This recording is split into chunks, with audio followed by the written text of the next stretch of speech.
Hi, I'm Matthias from the Observability Logs squad, and I wanted to show you the new log context component. This is a new iteration on the log context feature, which shows you logs occurring before and after a given log. This is helpful when, after applying multiple filters, you find an interesting log line and you want to see what happened around the time that particular log line occurred.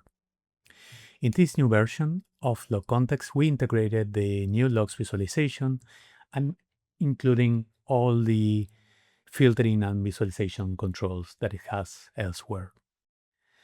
And additionally, we added a new control to customize the time window before and after the reference log. You can select between 100 milliseconds and 2 hours. After that, the component maintains the features that it always had. For example, if you're using Loki, you can use this component on top to customize the underlying query, adding and removing filters. And you have this button if you want to center your log lines around the reference log. So that's all. Thank you for listening.